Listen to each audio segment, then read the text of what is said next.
Bwana, mchezo wa Simba umetamatika dhidi ya Mashujaa, lakini umetamatika kwa simulizi nzuri kwa mashabiki wa Simba mara baada ya kushuhudia kiwango bora kutoka kwa kijana Libase Geye, miaka 22, akitokea pale Tunguth ya Senegal. Wakati huu sasa yupo katika klabu ya Simba, moja kati ya mechi bora kwake, akiingia dirisha dogo la usajili.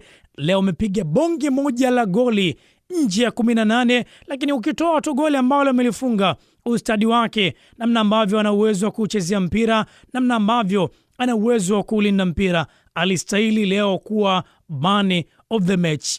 Mchezo bora, kiwango bora kutoka kwake ni miongoni mwa ingizo ambalo kwa Simba moja kwa moja nimeanza kuona impact yake, nimeanza kuona athari zake. Lakini leo vile vile pia Anset Oura na vile vile pia ameanza. Ukimwangalia mchezaji ambaye ana mambo mengi, ni mchezaji ambaye akiupata anautoa, lakini vile vile pia akiendelea kupata nafasi, mwalimu Steve Barker akiendelea kumwamini, naona kuna kitu ambacho ako nacho. Lakini all in all, mchezo kwa Simba leo hii hauja kuwa mbaya wala mzuri sana, kwa sababu kuna kitu ambacho alikuwa natamani kukiona kutoka kwa kocha Steve Barker.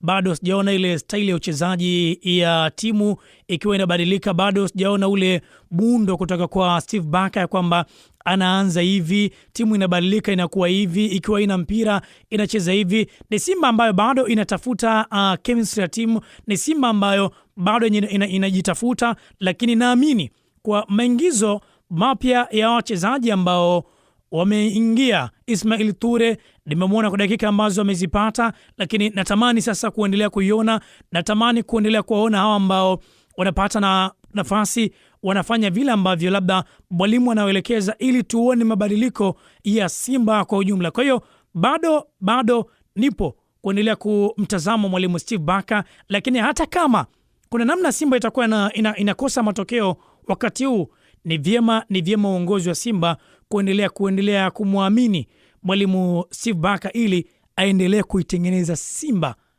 ya baadaye, ama aendelee kuitengeneza Simba kurejea katika makali yake.